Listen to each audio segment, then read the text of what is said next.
everybody. Welcome back to the Guardians of the Palaxy podcast. We are glad that you are here. My name is MT, and I'm here today with my two wonderful friends, Whitney Van Laningham and Mr. Tommy Bechtold. What's going on, gang? Hi, hello. As you can see, I'm far away. You don't know where, but I'm on vacation. Yeah, this is where I'm staying.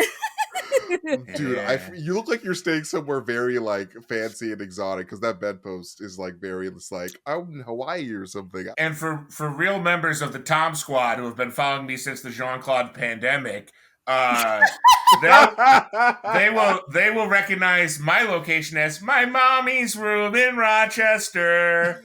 That's right. Hey. Where we all first fell in love with a young Tom Bechtold spouting off theories that would be considered perhaps a bit roguish, answering questions of a size bigger than medium. A large question, Back in those I don't even know what you're talking about. What? I couldn't even. I can't even. I can't. But honey, back then we were eating in this location. You guys, we gotta laugh, we gotta smile because right now our country is in a true crisis. There is something facing us that I don't know that we can recover from. There is a menace. There is a monolithic menace that is threatening to tear this country apart seam by seam, embassy by embassy. This land is no longer your land. This land is no longer my land. This land is Madam Web's land, and we're just stuck in it. MT, you're one of the most caring people I know. Whitney, you're one of the most caring people I know. What did 2.5 good people do to deserve Madam Web? I don't know. I don't know, man. I don't think I'm gonna vote anymore. I think I'm gonna try not to. I'm not gonna. I've lost faith in democracy. I don't want to own property. I'm definitely not paying taxes this year. You've lost me on tax. You've lost your privilege of me paying my taxes this year. We're gonna have to get into all of it, and trust me, there is a lot to get into. And you know, I'm sorry to hijack this. I just feel so strongly. No, I went opening night. I bought a ticket to this show opening night, and let me tell you two things that happened to me opening night that were positives because I want to start with a positive. One, they had the Dune Fleshlight popcorn buckets at my let's go. Let's go. And I bought one. You bet I bought one. Yeah. Let's go. And boy, are we happy. Valentine's Day was a treat. Two, my theater started selling beer and craft cider and white wine and red wine. Hell yeah. I did not have to go into Madam Web sober, thank God. But woof. All I can say is a thoughtful, poignant analyzer, Jamie Jarrett. Do you guys know Jamie? I don't. She had a tweet that made perfect sense, and it was like, The Marvels versus Madam Web shows us that you can criticize a film like without it being women bashing, whereas the criticism for the Marvels feels so much more misogynistic now. Like Madam Web, female director, mostly female cast, and that movie is a stinkeroo. I'm sorry. I would say it if my sister directed it. I would tell you, nope. Yeah. If my sister directed the movie, I would go to the premiere. I would, lay a rose at Sydney Sweeney's feet, and I would say, thank you for being in this movie. I'd look at Adam Scott and say, we owe you better. I know you're a nerd in real life. We got to get you in here somewhere else. And everyone else, I would look at you and say, Ashunda, shame on you. Honestly, I can see where you're coming from because I feel the exact same. This movie was. It sure was a movie. It sure was a movie. Sorry, I know it wasn't in the outline for me to unload for 5 minutes at the top of the show. It's okay. It's honestly okay. We all have a lot of feelings about this film. It's just been 72 hours and I don't feel any better. I thought this would go away. This is almost as bad as when my mother died in the Amazon researching spiders. It's almost as bad as that. For those of you who don't know that reference, which is obviously a line from the trailer that is not in the film. That's nowhere in the film. Well, she never talks about it. But no, they basically edited it, I think, because I thought it was not in there, and then I saw basically she says something like, "My mom died in the Amazon." Like that's all. Right. It's like, It's like super short in the movie. but it's like the same. She's in the same outfit, I think. So it's like, oh yeah, they just like they did like the Poochie. I died on my way back to my home planet or something like that. They overdubbed the voice. Guys, I got to know what you're thinking because I could sit here and like go through it. I want to do that. There's so many insane choices. I actually applaud the marketing team for keeping us. I do not. How? I do not applaud. How do you applaud the marketing team? Yo, explain yourself. Because they made that. That is not the movie. Even that is not the bad movie we thought we were getting from the trailers. That was something somehow darker and worse. Like it was. I'm sorry. Somehow, some way, Madam Web returned. I mean, that movie, the movie in the trailers, I was like, all right, it's gonna be women get the job done too. Spider women team up, and it'll be fun. And at least it'll be fun. It might be cheesy. At least it'll be fun. Instead, the team up we got was chest compressions, and the Spider Women in the film are 30 seconds worth of a futuristic vision from the bad guy's perspective. From the bad guy, not even from a good guy perspective. Not even from Cassandra Webb herself. And it had nothing to do with Spider-Man. It just had stuff to do with spiders. There was just spiders in it. But you know what else? There were spiders in arachnophobia. Yeah, there sure was, Buckaroo. All right, I'm sorry. I'll calm down. Let's get back on track. No, it's okay. I honestly, I think that just going back to a thing you said a second ago, I think that it's low-key insane that the only view of 3 Spider Women was not only through a male gaze, but through a male's nightmares. Yes. What? What is this? Yeah. You're having some bad dreams. Oh, poor baby, you have bad dreams. Literally the weirdest motivation ever. Yeah. Oh my God. Seriously, like, bro, like, just go to therapy, like, go find a dream journal, like, I don't know. Yeah, like, buy a dream journal and work this shit out on your own, cuz, like, I can't. Find a dream subreddit and, like, just post about it and talk to some people online. Like, why are you making it your mission to find the girls of your dreams to murder them? Right. Bro, like, I've totally had that dream where all my teeth fall out. I didn't wake up and murder my dentist. Like come on. Like, I don't understand how you go from I have bad dreams to I'm gonna murder 3 teenagers. I mean, to be fair, that's Jason Voorhees every night, baby. He goes to bed. That is Jason Voorhees every night. And he goes, nobody better be having sex at this camp or they're dead, machete style. Or they're dead. The weirdest and most wildest plot thing for me was that he was like, oh, the NSA is working on some dream technology to be able to extract your dreams. So, like, time out. Let's make the movie about that, because that's interesting. Like, what? Yeah, wait. What?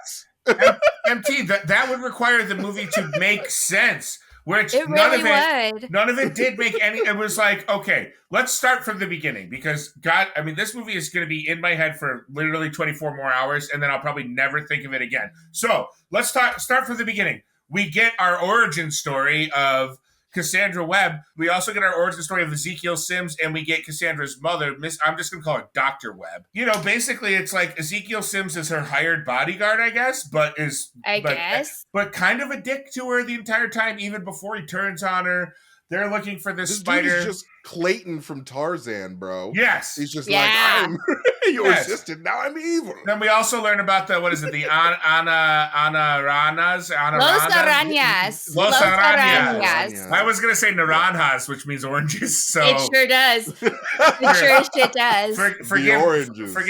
Forgive me for butchering that, but Los Arañas are a mythical group of people with spider powers that travel in the treetops and kill foreigners, is what they said. I think they specifically kill evil men. That was a real plot point. Yeah. It was that they kill evil men from the treetops. And just a bit of the natural exposition woven into this script and movie, like just no subtlety at all. We're going to hit you over the head with these people drop down and kill evil men.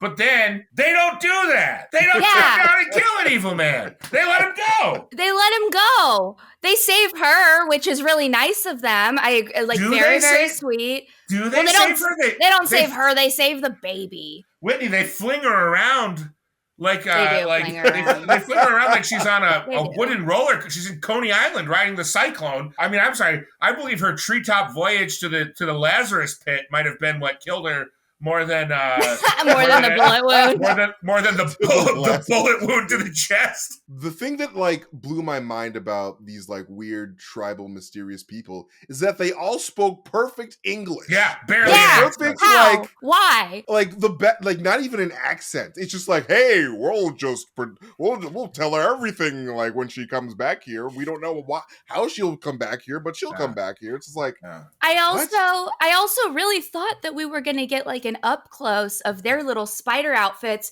Nope. Yes.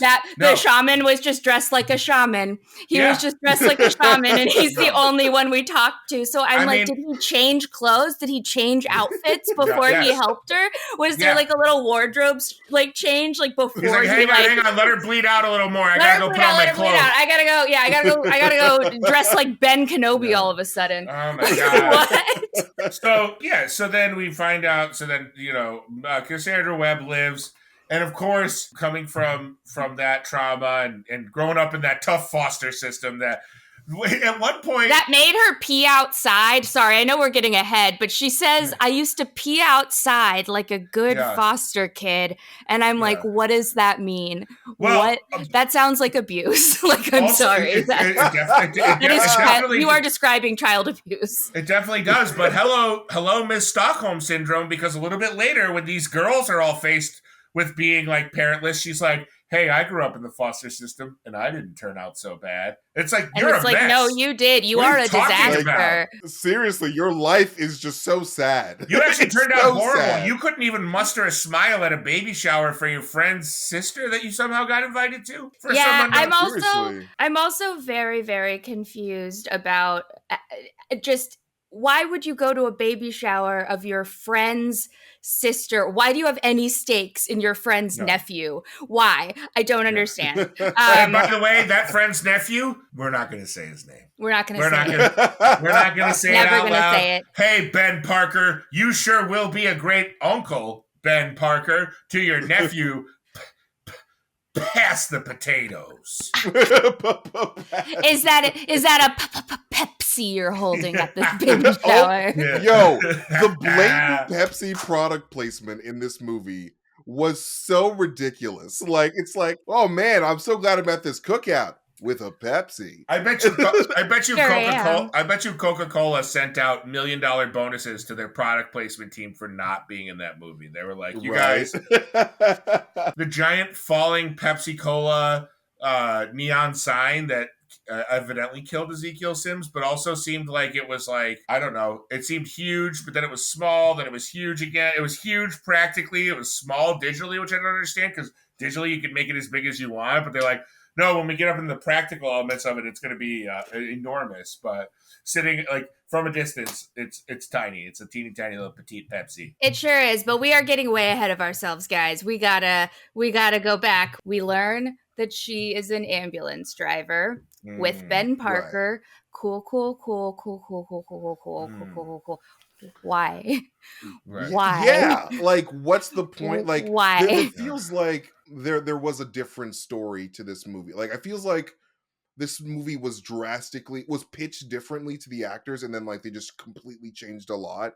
And I feel like the Parkers had a bigger role until they realized that this movie wasn't very good. And then they were like, oh, let's just remove all of the Spider-Man elements because we're probably not going to revisit these characters ever again. They had to have completely changed whatever this movie was going to be once the like mandate came in to scrub Spider-Man from it, or scrub the like any of the references to Spider-Man, because why is Ben Parker in this movie otherwise, right? Like, why? What are we setting him up for? Also, why does she hate being an EMT driver? Like we get from the beginning, like it's like she doesn't care about her patients. Yeah, like she doesn't care about her patients. She doesn't care about, or not her patients, the people, or whatever, whoever she's saving. She doesn't care. The family, the little girl gives her a thank you card, and she's like, I've got damage. I'm not built for this type of very basic show of gratitude I genuinely love that her I'm not like other girls is rejecting a 5-year-old's drawing. Why? But by the way, Cassandra, you're absolutely right. You're not like other girls. You're not like other girls. You're kind of a monster. You're definitely a huge asshole. Kind of an asshole. I cannot imagine a more like unappealing main character because like she's just grumpy and like she watches like this like a Christmas Carol and like that's supposed to like symbolize her being Scrooge, and I was like, I feel like Scrooge is a lot more interesting, like less of a grumpy person than you, because you're just so grumpy about everything. Like why do they want this girl at the cookout or a baby shower if she's just gonna be grumpy all the time? Like, I don't know. And my other like question for her is, why are you an EMT when you're so bad at being an EMT? Because for example, when she gets pulled out of the car and he's like testing her vitals and he's like, you need to go see a doctor. And she's like, I'm fine. It's fine. Bitch, have you ever heard of dry drowning? Have you ever heard of dry drowning? That is a very prevalent and very common thing that happens when you almost drown, but you don't. Dry drowning is basically when you do get like saved from drowning, but you've already inhaled water into your lungs. And if you don't immediately go to the hospital and get like your lungs drained, you'll just die slowly, like as you continue, because you have water. I had no in your idea. lungs. That is terrifying. I don't know what would be worse. Terrifying. That's why you always have to go to the hospital after you drown, even if you're fine, even if you feel okay, even if you get out of the water and you're alive, you have to go to the hospital because you could be experiencing dry drowning. She's a paramedic. She knows this. Quick flash quiz. How would you rather die? Dry drowning or researching spiders in the Amazon? Oh, absolutely researching spiders in the Amazon before I died. Especially because I could die from dry drowning in the Amazon if I went into that weird Lazarus pit pool and just never came up. Yes. True. Maybe that's how she died. Maybe we need to do a truth-seeking mission about the real death of Dr. Webb. So then, because of the trial drawing, she goes home and she opens up her little mom trunk that has all of her mom's things in it. And the first thing that she does upon looking through her mom's documents is go, hope the spiders were worth it, Mom. Like, oh my stupid mom.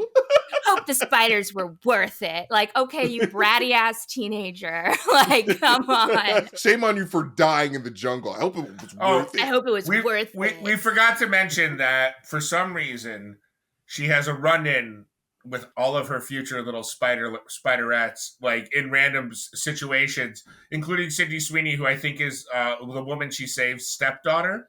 Yes. Right? Like she's also at the hospital. I get that, but it doesn't pay off really ever that they were somehow their energies like brought them together. It's just like she just happened to run into these three girls. She doesn't realize it on the train. She realizes it like way later in the movie. She's like, I've met you all before. Yeah, it's when they're standing in the forest. And then she realizes that she met all of them before. When we first meet Sydney Sweeney, my favorite thing about that moment is that they do the quintessential thing where you have a really hot girl with some boinking bazongas, and so you put her in a fugly ass sweater and you add glasses and you're like, look, she's not beautiful anymore. See, she's just a regular girl. And it's like, Sydney Sweeney is so hot you can see through the glasses and sweater. Come on, you guys. Hey, time out. Sydney Sweeney has bazongas? I've never noticed these. Oh, what? MT. What do you mean? Wow, MT, for the sake of this podcast, I want you to Google it when we're done, just so you have the research.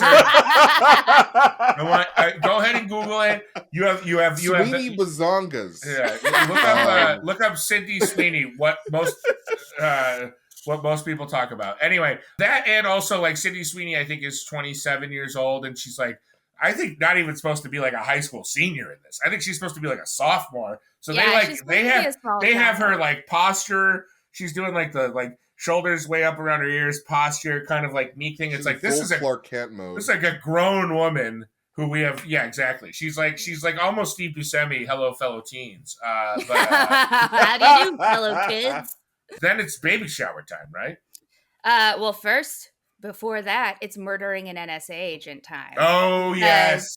Evil Yes. Zeke. Right. That's what I call him. I don't know if you guys have my notes open or not, but as you see, my nicknames for him devolved because I got tired of typing out Ezekiel, so I just started calling him Evil Zeke. Evil Zeke. I approve. That would have been a So- lot cooler. That sounds a lot cooler than Ezekiel Sims. I'm Evil Zeke. I'm Evil Zeke. Who am I gonna kill this week? Well, that implies the Ooh, existence bars. of good Zeke. I'm Evil Zeke, a murderous freak. Who am I gonna murder this week? Oh my god, did we just make a cartoon? I'm Evil Zeke. We did. Who Evil am I Zeke is killing this real. week? But yeah, so he seduces like hot mommy NSA agent. He's like, ooh, older woman at the theater. He takes her home, bangs her, and then wakes her up because he's like, I had a bad dream. And she's like, oh, I'm sorry to hear that. And he's like, no, but seriously, it was really, really bad. And now I have to murder these girls. And I know that you have the technology, and now I'm going to kill you. And why? It's Why and so how? bizarre. Why and how? Okay, if I took home a guy and he woke me up and was like, I had a bad dream, I'd be like, oh, that sucks. Go drink a glass of warm milk, kid. And Yeah. I'd fall Right. back asleep. I would Yeah, fall back It's like, asleep. I'm not your instantly. girlfriend, bro. Like, deal with it. Yeah, deal with it. I have a question though. So he has that dream where he sees Sydney Sweeney's character, and they're in their costumes and they have their powers, and they do a good job of explaining how that all goes down later in the movie, right? No. No, No. never. No, it's actually never mentioned. It is actually actually- never explained. We actually have no idea. We actually have no idea how any of them get those powers or suits. We don't. Nope. We just know they got him. Or why They they're have 'em. chasing Ezekiel Sims in the first place. Like, that we just never know. Okay, so he murders the NSA lady. He Mhm. steals her little badge. He gets her little password. Okay, great. So, like, who is Zasha Mamet? Yeah. Is she also an NSA person? Is she just a generic evil assistant? Why does she Wait, have? time out. We're talking about the assistant girl? Yeah, why does she have the Okay. technology Yeah, that who is that Alfred chick, has man? in The Dark Knight? But she has it in a smaller scale. She has a much smaller, like Alfred, or not Alfred, the Morgan Freeman character from Lucius The Dark Fox. Knight. Lucius Fox. Sorry, I blanked on it for a second. She has like a tiny, tiny, tiny Lucius Fox setup. And I'm like, okay. Who are you? How did you get Seriously, here? How like, did you get this setup? How did you guys meet? Why are you going along with his plan? Did he kidnap you? Are you there against your will? Does he keep you locked up in a room in front of computers all day? Like, how do you know each other? How does this That's relate all. at Her all? her backstory's hanging out with Ben Parker and Mary Parker's backstory at a bar right now, going. I mean, we know their comic book backstory, but for this movie's purposes, backstory, obviously, I'm talking about. So don't come at me in the comments with something whack. I kind of wish, like, the post-credit scene was just her, like, getting up from her computer and being like, oh, wow, he's dead. Well, time to go. Oh, no. I don't just goes care. I don't care. I don't care that he's dead. Yeah, like, Because we've never explained why he's my friend. But now I really do want to talk about the baby shower scene because we're actually there now. And here's the deal. So first of all, Ben invited her by saying, oh, don't worry about it. You can just hang out with the guys outside and grill. So he lured her there under false pretenses. She truly believed that she could have her Pepsi in the front yard with the boys because she's not like other girls. You guys, we got to keep hammering that. She does some smack talk about the guy pressing the burger. She's like, oh, you pressed him. Yeah, you press the burgers. You're going to lose all the flavor. She's like, I'm not like other girls. I know how to grill. It's incredible. I only use 70-30% ground chuck. I don't use 80-20. I don't use 90-10. I like my burgers to be mostly fat and fire when I cook them. Yum. Okay? You little bitch. And I'm sorry. I'm pretty sure that, like, even if you've never been to a baby shower before, maybe you don't know what to do. Maybe you don't know the mom to be that well, and you don't know quite how to participate in all the little games because you're just not as familiar with the people in the room, you know. And then there's straight up saying at a baby shower, yeah, my mom died in childbirth. It sucked. It really sucked. I have no memories. You, who's about to pop out a baby. I'm pretty sure that everyone knows don't say that at a baby shower to Right? the The very expectant definition of mother. not being able to read a room. Yeah, just like, please read this room. I Also, am like, I begging mean, you. I can't, like, I feel like in that situation, with that many women there, someone would have pulled her aside at a certain point and been like, hey, if you can't even muster a fake enthusiasm towards these, like, baby shower games, just go back outside. I mean, like, clearly they were only inviting her inside out of politeness, right? Like, it's not Yeah. exactly like you meet that character in that world and go, well, there's a dynamo I got to spend an hour with playing some baby shower games. You go like, wow, well, maybe she'll get an upset tummy and leave the party early and stop bringing everybody down. But alas, no. Instead, the visions return. The visions return, and that's why she can't guess the baby name. She can't guess it. She just won't, and she can't, and it's not happening. Honestly, I feel like that scene was probably written different originally, because I think that that's when she was supposed to guess Peter's name right. But like, since they scrubbed like all references to like Peter and Spider-Man, that makes a lot of sense, MT. That does actually make a lot of sense. She was probably supposed to get a vision where it told her the name was Peter. God, you're right. You're so right. But like, that's just a complete guess, obviously. But what happens next? Oh my God, there's a fire with a bunch of combustible elements in a factory. Also, this factory will be rebuilt in its entirety and refilled with combustibles, so do not panic. Don't even worry about it. If you were worried about there not being enough fireworks in Queens, have I got some news for you? New Yorkers don't learn from their mistakes. Like, come on, man. Like, they need the fireworks. That's why they keep inviting King Kong to come back, you know? That's true. They just don't learn. They don't learn. It's like, stop inviting him over if you don't want him to climb the Statue of Liberty, you know? Well, and Whitney, you make a really good point. King Kong does obey Dracula rules. He can only come if he's invited. Exactly. So, yes. As we all know. You have to invite King Kong to you climb have to your invite buildings. King Kong to climb your buildings. Otherwise, whereas Godzilla really is a zombie all the way. He just goes wherever he pleases. But like, what I found to be really interesting about like the whole scene of her failing to save her coworker friend is that she essentially kills him. Like, because she knows what's going to happen, she stops him for the correct amount of time for him to collide with the truck. So if she said nothing, his ass would have been right through that intersection and nothing would have happened. Wow. So like, I didn't even think about it like that. Holy shit. Guys, I have an idea. I know we don't do a lot of like separate videos for this channel for Palaxy yet, but man, oh man, I think we should throw together the 10 times Cassandra Webb does more harm than help in the movie Madam Web, because there is at least 10 instances where she causes another person to either get gravely injured or dead. The only true time that she saves a life is when she has a vision about her microwave going off. And then she's able to save a bird. But I'm sorry, I started dying laughing as soon as it was like, okay, so she had a vision about her fucking microwave going off. What is this movie?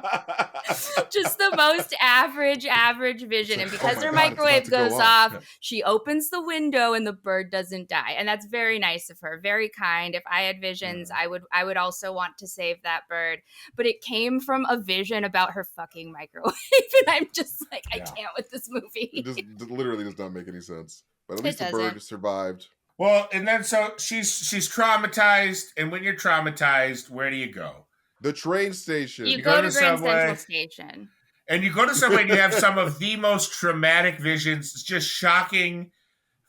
Remember that show Flash Forward? Where everybody flashed. Bro, I was all in on that damn show, bro. I was like, I'm so interested in the plot, and then they canceled it on me, man. I had a friend who wrote on that show, and I begged him for years afterwards to tell me where the hell it was going, because they canceled it like after episode 15, so they were winding up the season. Flash forward. End it right, you cowards. Anyway. Seriously. Also, that V show. I like Oh that V show. yeah, Sorry. with Marina Baccarin. She's great. Oh, bro. Love Oh, You should dude, she's MT. the best. You should Google her too. Same Google search for Sydney Sweeney.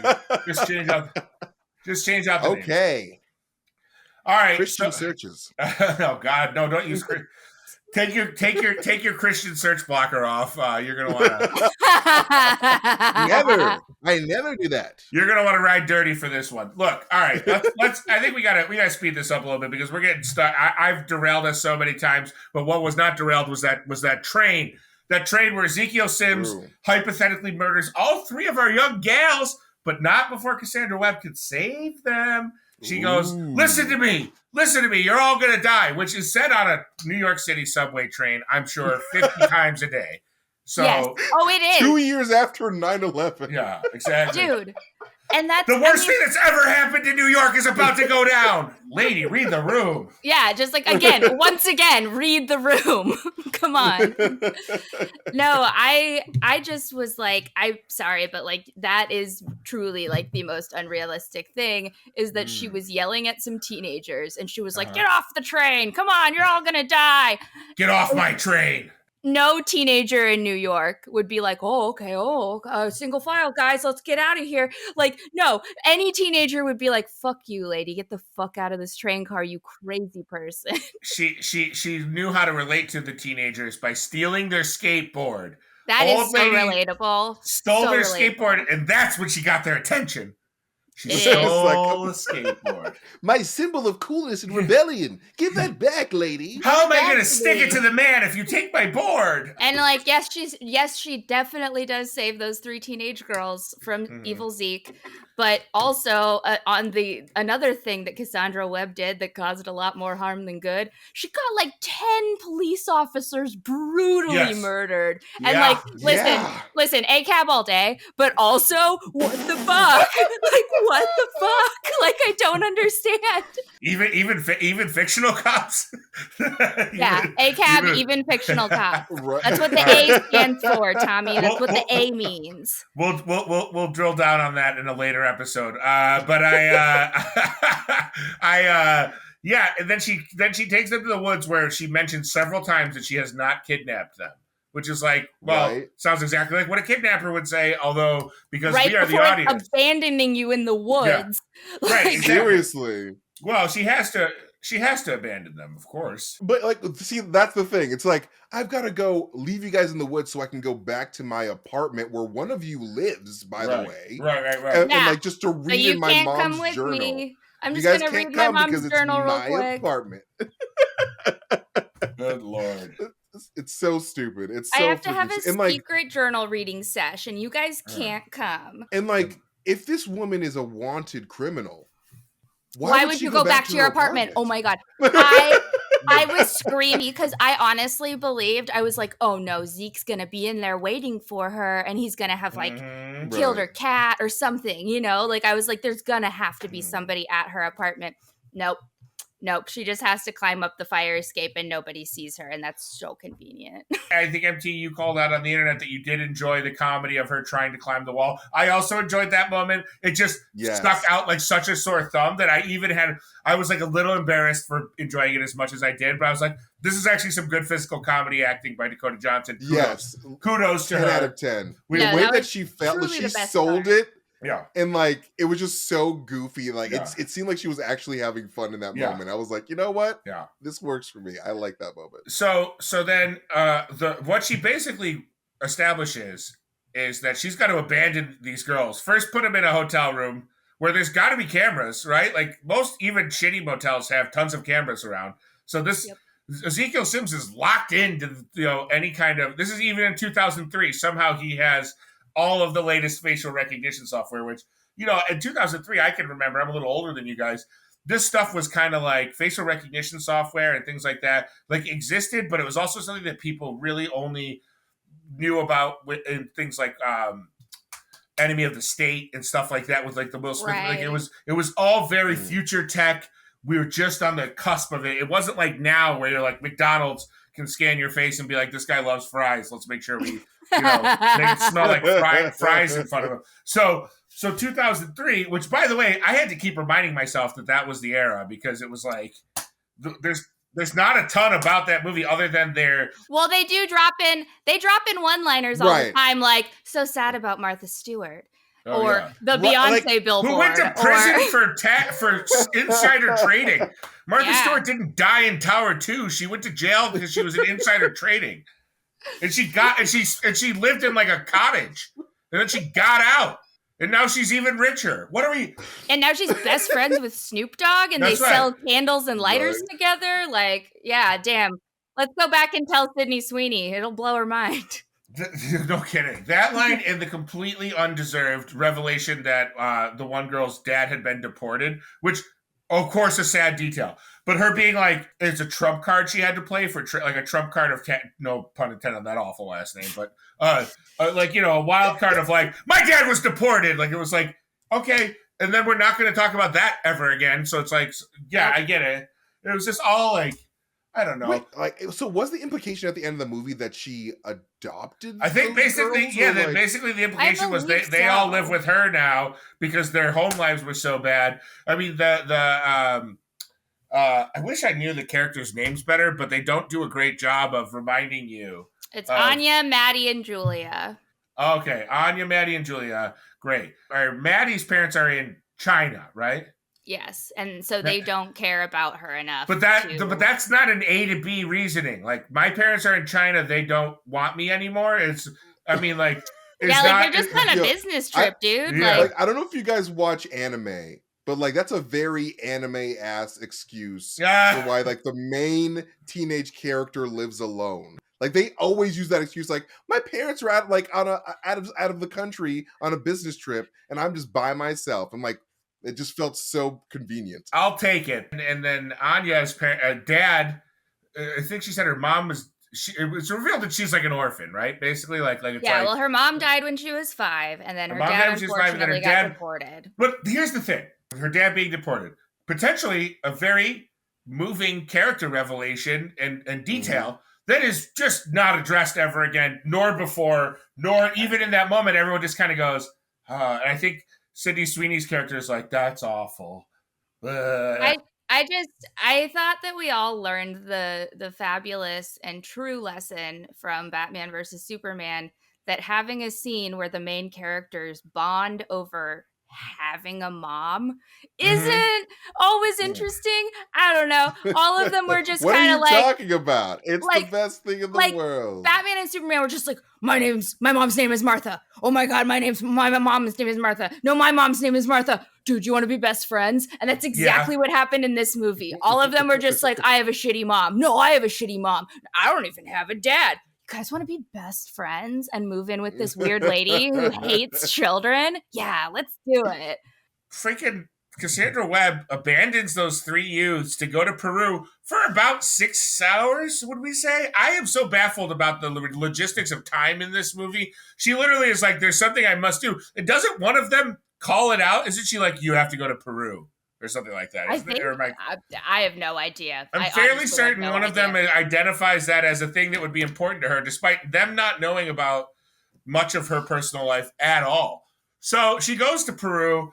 We see our amazing Amazonian Spider-Men again. But again, no close-up of the costume because they're back in their Kenobi robes.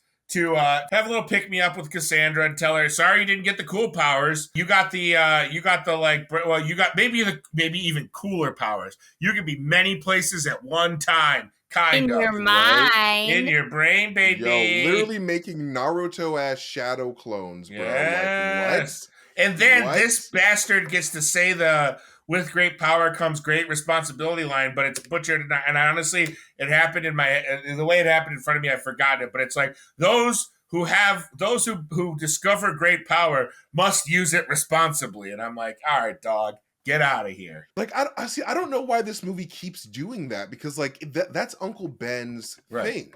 Right. So like, if this was an Uncle Ben movie, then like that would make sense. But like, man, and if they made an Uncle Ben movie about the rice guy. Oh yeah, Uncle Ben's rice prequel. Oh my God, rice prequel is the prequel I need to see for this movie. With great rice, comes great dinners. Great taste responsibility. But no, like it's With just, great wait, I got it. With great rice comes great responsibility. All right. Ooh, we got it. excellent. Kind of a tangent, but like again, if Cassandra Webb is a wanted criminal, how did she get her ass out the country 2 years after 9/11? Oh, easy. She took Taylor Swift's private jet. She took Taylor Swift's private jet. She was belching CO2 emissions into the sky. Our precious sky that we've just suddenly cared about for the first time ever a month ago because Taylor Swift is belching emissions. Honestly, How did they do this? it is so problematic that Cassandra Webb flew a private plane. It's disgusting. Honestly, I think Cassandra swam. I think Cassandra Webb is I've never been more convinced in my life that Cassandra Webb is a Biden psyop designed to influence the 2024 election. Designed to influence the Super Bowl of 2024. Madam Webb is out here stealing the election again. It's the biggest witch hunt I've ever seen in my life. Oh my god! Witch hunt, spider hunt. What's the difference? You know, hunt spiders, hunt witches. One way or another. Count every vote this time. Back on reality, or at least the reality that I gravity. There goes gravity. All right, now I can't say that this movie is in reality, but it is in a reality. It's in the Spum C reality, I guess. She's back. She's back, but she does not. She can't go back and get the girls because they're at Uncle Ben's house, I guess, or they're at Mary's house that Uncle Ben is staying at. I don't know. Listen, I don't even know, man. But Ben and Richard are brother and brother, right? So Mary and Ben. I'm wondering if Ben might be Peter's real father.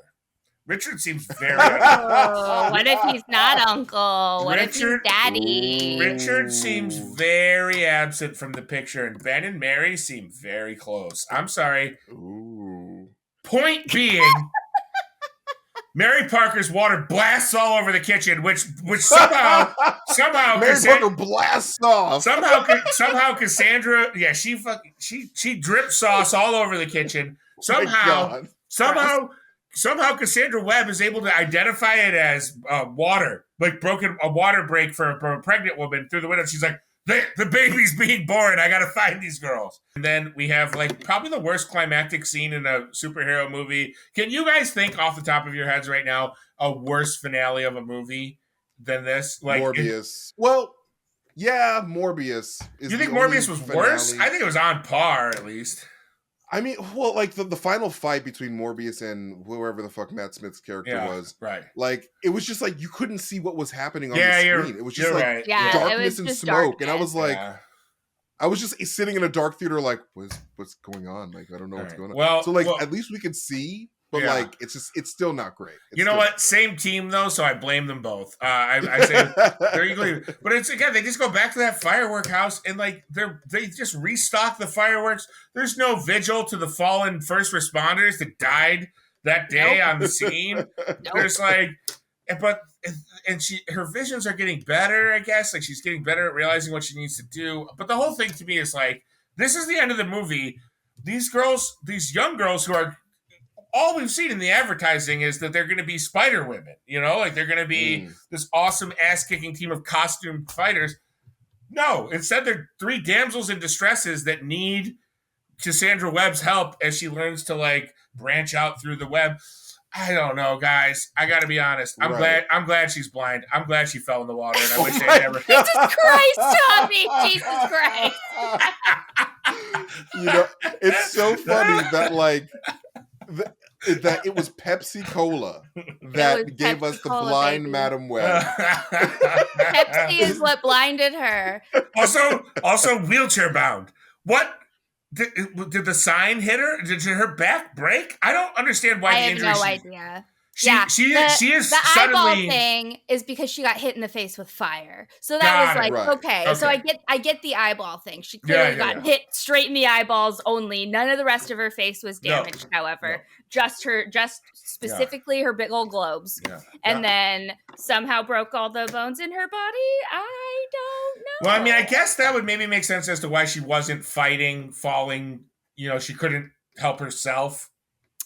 get out of the water. So, but we shouldn't have to make these leaps. Like, this should be more evident. Like, obviously the reason why they did it is to make it more comic accurate. It's just like, all right, now she's in the wheelchair because like that's how Madam Web is in the material. You're absolutely right, MT. That's very correct. But it's like, also her personality changed from it, and now she's like this stoic weirdo, like Madam Web is in the comic and cartoon. But it's like now she's like, I am everywhere I need to be. I am now this.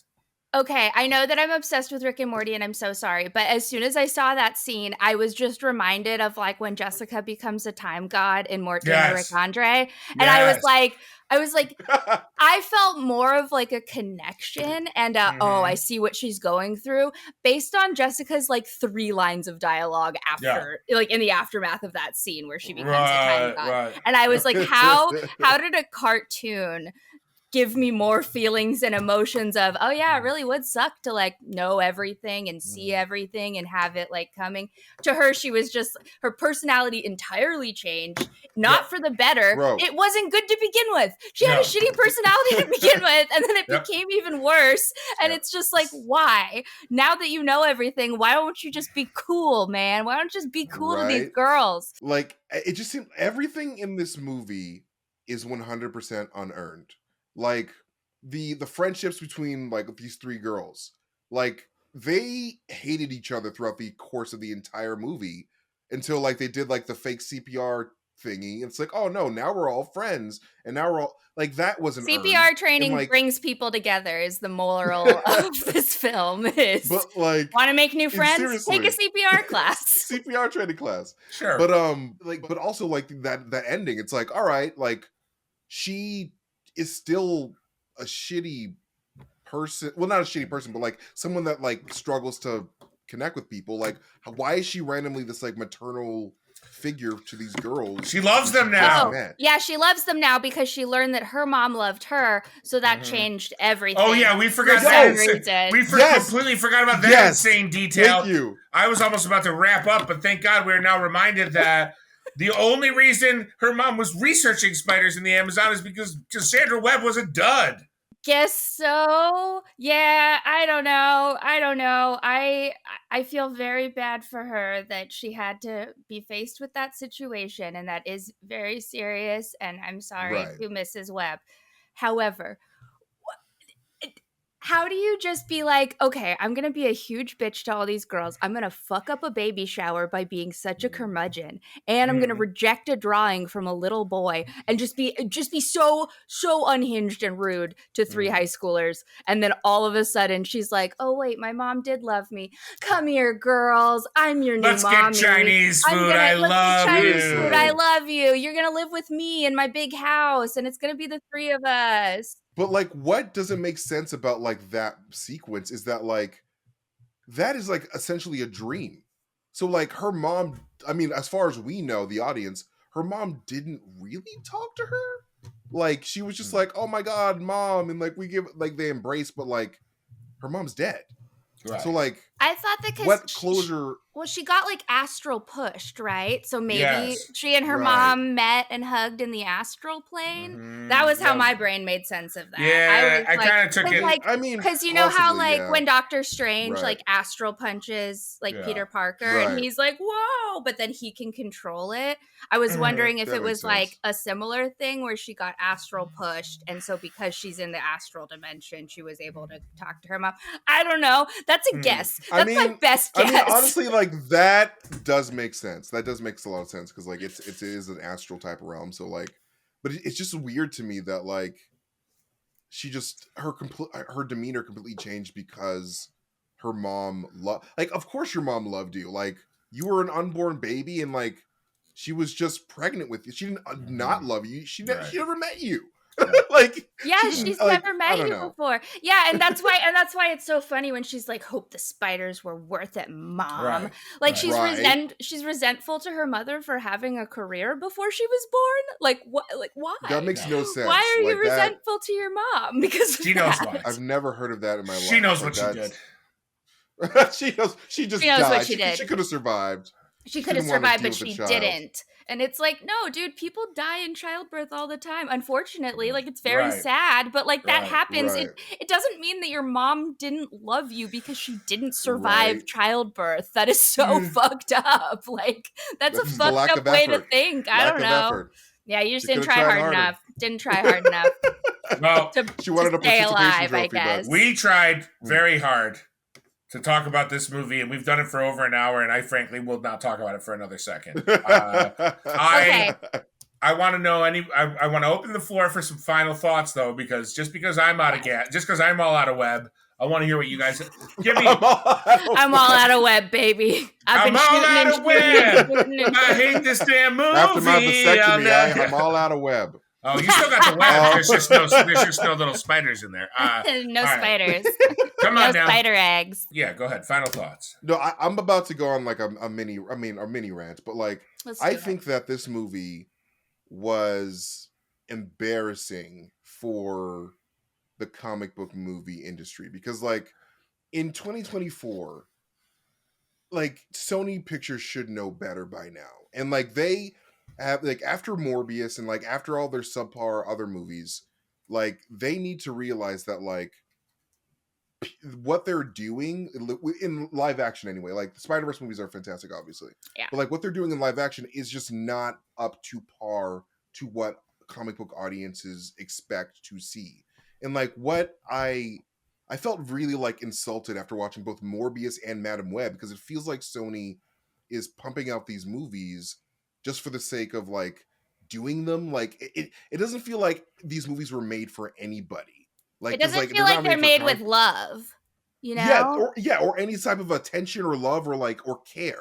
Yeah. And like that's the difference between, you know, Kevin Feige or James Gunn type productions is that like you know that like there are people that genuinely care about crafting a good like movie, but like just a generally good universe in general that connects together and that has like meaning and like heart.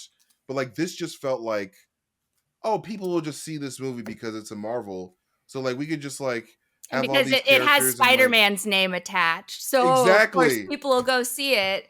And it's like, you still Exactly. have to It's like- try, bro. Right. It's like we put a Spider-Man characters in it. We got Sydney Sweeney, we got Dakota Johnson. So like we got the eye candy for the boys, and we got a movie for the girls. Like it's gonna be great. But like at the end of the day, you've made a product that was like not really made for anyone because you don't know your audience. So like I don't know. Like to cut this rant short, I just want Sony to realize that like after this failure, y'all need to like stop. Like y'all need to like. Like no, not completely stop because like obviously like you're not gonna stop. You making guys all Spider-Man need to movies. just stop. You need to stop, like- drop, and roll where you're standing right Cease. now. Cease, desist. But like, I mean, like stop and like take a second and be like, all right, we need to regroup. We need to like completely like basically what the DC universe is doing. It's like we cannot continue making these like subpar movies because at the end of the day, they're dragging the overall image of the MCU down because general audiences do not know the difference between Sony movies and Marvel Studios movies. So like if you get to be part of this really rich and beautiful universe that, you know, Marvel Studios has created, like you owe it to yourselves and your audience to put in a Marvel Studios type of effort into these movies. And obviously, no offense to the people that make these movies. Obviously, like these directors want to make a good film. They try, but like it just feels like a lot of studio intervention that is keeping these like live action Spider-Man type movies to be as good as they should be. And like in 2024, we should not be having a movie that feels like a 2006 or 2005 or era movie. And that's what Morbius and Madam Web feel like. And like Sony just needs to realize the richness of characters that they have and just go with that. Like just I don't know, just give us some really great movies about characters that we really care about. Like Prowler. A Prowler movie would have been a lot better than a Madam Web movie. Like, I don't know. But anyway. Give me Gambino as the Prowler.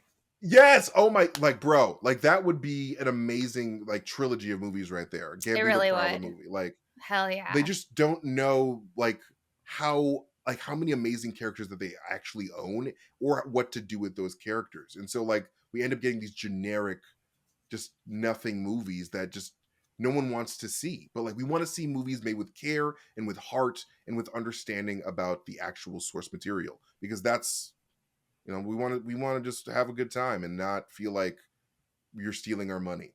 Anyway, Yeah. the end. No, So- I agree wholeheartedly, and I think that the smartest writers and the smartest directors and the smartest film and television makers, any creators of any kind, really, the smartest ones recognize and realize when they need to get out of the way and hand the project to someone who is more knowledgeable, has more love, has more care. And I think that a lot of it's just these dinosaur studios who are, you know, not giving people who really truly love these characters and love these comics like the ability to make these movies. I think that you're exactly right that they're being made by studios as a cash grab, and you don't feel the love in there. You just don't. You don't feel any seriously connection to these characters. Like Dakota Johnson, it's like, I don't know, like I don't think it was necessarily her fault. Yeah, her acting was like a little cheesy at points, but honestly, it just felt like they gave her a completely unrelatable character to be, because her character was just kind of mean and just not very useful. And I don't know, I wouldn't like, she's just been, her whole press tour has just been like, this movie is stupid. And like, I see why. I feel like they didn't challenge her. They didn't give her something neat.